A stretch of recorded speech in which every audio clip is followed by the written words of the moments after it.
Dear brothers and sisters, আসসালামু আলাইকুম। আশা করি সবাই ভালো আছো।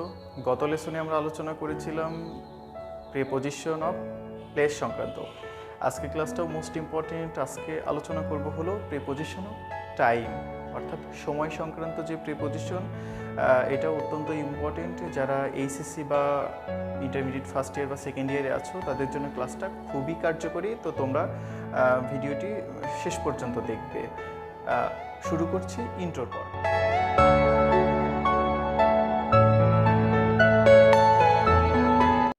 ডিয়ার ব্রাদার্স অ্যান্ড সিস্টার, দেখো এখানে প্রথমেই রয়েছে হচ্ছে অন। অনের ব্যবহার আমরা সাধারণত জানি যে দিন, তারিখ এবং ভবনের ফ্লোর বোঝাতে অন ব্যবহার করা হয়। অর্থাৎ যদি দিন বোঝায়, যেমন Saturday, Sunday, Monday, Tuesday, Friday বা ঈদ ডে অথবা হলিডে, যে কোনো দিন বোঝালে এর পূর্বে আমরা প্রিপোজিশন অন ব্যবহার করব। যেমন দেখো, they don't work on Friday, তারা শুক্রবারে কাজ করে না, ফ্রাইডে একটা দিন। অনুরূপভাবে যদি স্যাটারডে, সানডে, মানডে থাকে বা টিউসডে বা ঈদ ডে বা হলিডে, এ ধরনের যদি দিন বোঝায় সেক্ষেত্রে আমরা প্রিপোজিশন অন ইউজ করব। তারপরে দেখো, our exam will be held on June 26, তারিখের পূর্বেও আমরা অন ব্যবহার করব। এখানে দেখো জুন 26 মানে জুনের 26 তারিখ বলতে একটা তারিখকে নির্দেশ করছে, যার কারণে আমরা প্রিপোজিশন অন ইউজ করেছি। তারপরে দেখো, Karim lives on the 15th floor, Karim 15তম তলায় থাকে। 15 তলায় থাকে অর্থাৎ বিল্ডিংয়ের একটা তলা বা ফ্লোরকে বোঝানো হয়েছে, যার কারণে আমরা প্রিপোজিশন এখানে ইউজ করব হচ্ছে অন। অনের আরও বেশ কিছু বিষয় আছে বা কিছু শব্দ এবং শব্দগুচ্ছ আছে যেগুলো তোমরা একটু পড়ে অভ্যাসে পরিণত করবে এবং এগুলো জানা থাকতে হবে। যেমন দেখো, অন টেলিভিশন, টেলিভিশনে আগে অন ইউজ করা হয়। On the list, on street, on a road, on the radio. এরপরে on the phone, on a diet, on holiday, on the other hand, on strike. এগুলোর আগেও কিন্তু অন ব্যবহার করা হয়।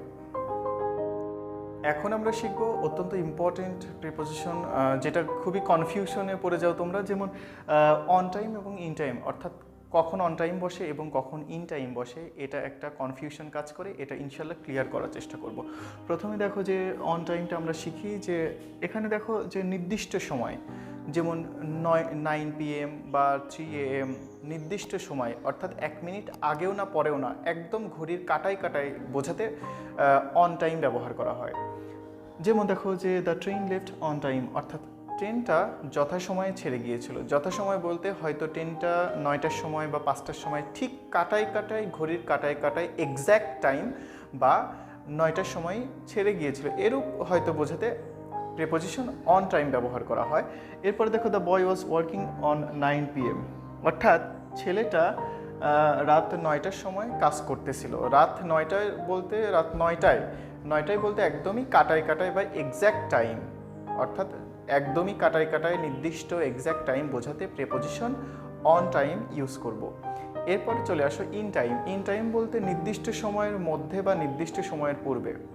অন টাইমটা যেমন নির্দিষ্ট একটা সময়, অর্থাৎ কাটায় কাটায় 1 মিনিট আগেও না বা পরেও না, কিন্তু ইন টাইমটা হচ্ছে নির্দিষ্ট সময়ের মধ্যে, নির্দিষ্ট সময়ের আগেও না, নির্দিষ্ট সময়ের মধ্যে বা যথাসময়ের মধ্যে। যেমন the bus comes in 9 PM, বাসটা 9টার মধ্যে আসে। বাসটা 9টার মধ্যে আসে। 9টার মধ্যে বলতে ঠিক জাস্ট 9টায় না, কিন্তু 9টা ক্রস করবে না, 9টার মধ্যে চলে আসবে বা যথাসময়ের মধ্যে চলে আসবে।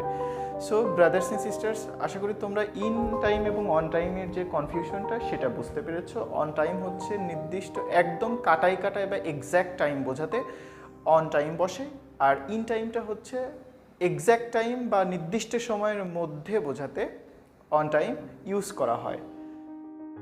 এবারে আমরা প্রিপোজিশন অফ টাইমের আরও একটি গুরুত্বপূর্ণ প্রিপোজিশন ইন সম্পর্কে বিস্তারিত আলোচনা করব। এখানে দেখো যে দেওয়া আছে যে মাস, ঋতু, বছর, শতক, শতাব্দী, এগুলোর পূর্বে হচ্ছে ইন বসে। যেমন দেখো যে his birthday is in January, তার জন্মদিন হলো জানুয়ারি মাসে। তো জানুয়ারি একটা মাসের নাম, মাসের নামের পূর্বে প্রিপোজিশন ইন বসে। তারপর Abinta came here in summer, Abinta গ্রীষ্মকালে এসেছিল, তার মানে ঋতু, ঋতু বোঝালে সামার, অটাম, স্প্রিং এগুলো ঋতু, ঋতুর নাম যদি থাকে বা সামার, অটাম, স্প্রিং এগুলো থাকলে আমরা প্রিপোজিশন ইন ইউজ করব। এরপরে দেখো যারা was born in October in 2004, যারা 2004 সালে অক্টোবরে জন্মগ্রহণ করেছিল। 2004 একটা সাল, তার মানে সাল বা বছর, এর পূর্বেও আমরা ইন বসাবো, অর্থাৎ মাস, বছর, ঋতু, শতাব্দী এগুলোর পূর্বে আমরা ইন বসাবো। এছাড়াও ইনের আরও বেশ কিছু ব্যবহার তোমরা অলরেডি শিখে ফেলেছো, সেটা হচ্ছে প্রিপোজিশন অফ প্লেস এবং প্রিপোজিশন অফ মুভমেন্ট। কোনো কিছুর মধ্যে অবস্থান বোঝাতে প্রিপোজিশন ইউজ করা হয়। এছাড়াও আরও তোমরা শিখেছো যে কোনো কিছুর মধ্যে বা অভ্যন্তরে থাকা বোঝাতেও কিন্তু প্রিপোজিশন ইন ব্যবহার করা হয়। এছাড়াও দেখো প্রিপোজিশনের আরও বেশ কিছু, তুমি এগুলো একটু রিডিং করো বা বারবার লেখার চেষ্টা করো, তাহলে এটা তোমার অনেকটা অভ্যাস হয়ে যাবে। যেমন in the morning, in the morning, মর্নিংয়ের আগে ইন বসে। In the afternoon, in the evening, on Monday morning. এখানে দেখো যে মর্নিং কথাটা আছে, তবে এর আগে দিনের নাম আছে। আগেই তোমরা শিখেছো যে দিনের পূর্বে অন বসে।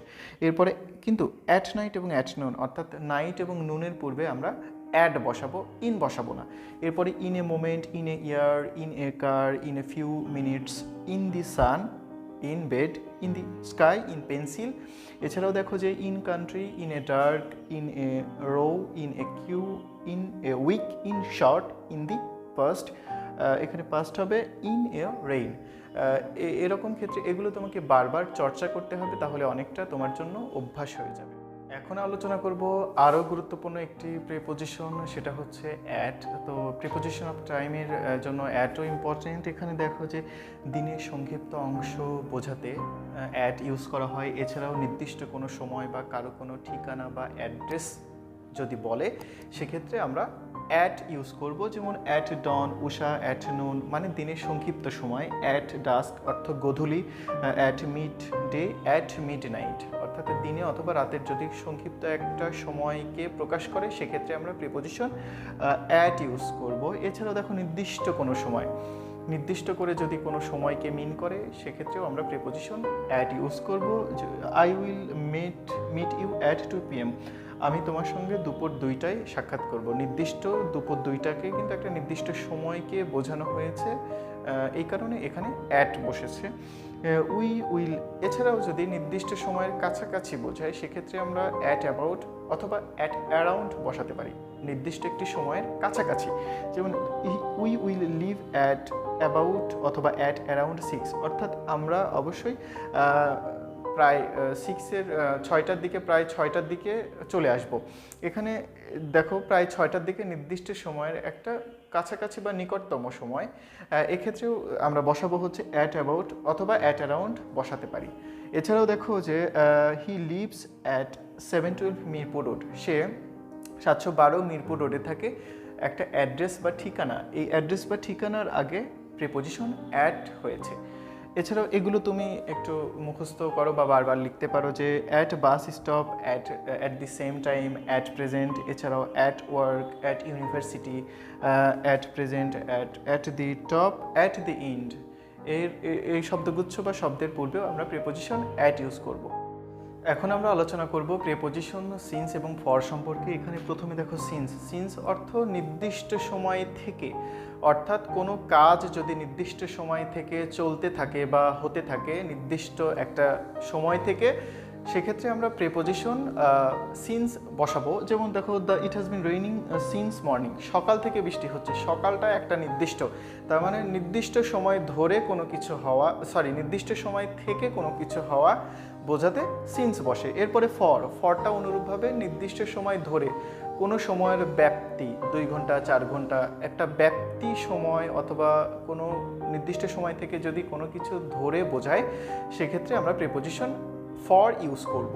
যেমন it has been raining for 2 hours, অর্থাৎ 2 ঘন্টা ধরে, তার মানে বৃষ্টি হওয়ার ব্যাপ্তিটা বা ব্যাপ্তিকালটা হচ্ছে 2 ঘন্টা ধরে, 2 ঘন্টা ধরে এরূপ বোঝাতে ফর বসে। অর্থাৎ থেকে বোঝাতে সিন্স এবং ধরে বোঝাতে ফর।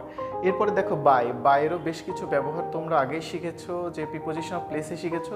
কোনো কিছুর পাশে বোঝাতে বা কোনো কিছুর পাশে কোনো কিছু থাকা বোঝাতে প্রিপোজিশন বাই বসে। যেমন the student sat by me, ছাত্রটি আমার পাশে বসলো।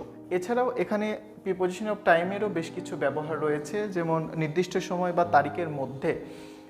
একটা নির্দিষ্ট সময় বা তারিখের মধ্যে বোঝাতে বাই বসে, যেমন we have to be there by 8:30 PM, আমাদেরকে সেখানে 8:30-এর মধ্যে থাকতে হবে। তার মানে 8:30-এর মধ্যে বোঝাতে এখানে বাই ইউজ করা হয়েছে। The dress was not ready by Sunday, নির্দিষ্ট তারিখ বা নির্দিষ্ট সময়ের মধ্যে, অর্থাৎ ড্রেসটা বা পোশাকটা রবিবারের মধ্যে কমপ্লিট হবে না, নির্দিষ্ট একটা সময়ের মধ্যে।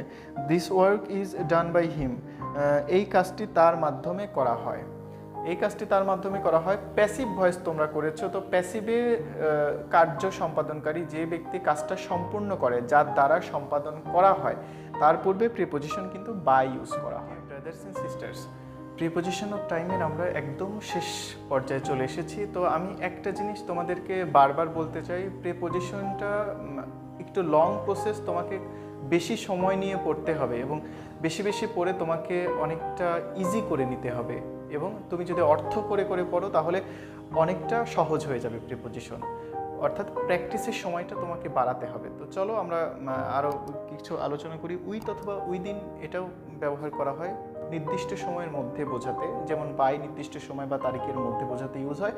অনুরূপভাবে ইন বা উইদিনও তুমি ইউজ করতে পারো, যে this project has to be finished, অর্থাৎ এই প্রজেক্টটা শেষ হবে উইদিন অথবা ইন এ উইক, এক সপ্তাহের মধ্যে। তার মানে নির্দিষ্ট সময়ের মধ্যে যদি কোনো কার্য সম্পাদন করা বোঝায়, সেক্ষেত্রে আমরা প্রিপোজিশন উইদিন অথবা ইন ইউজ করব।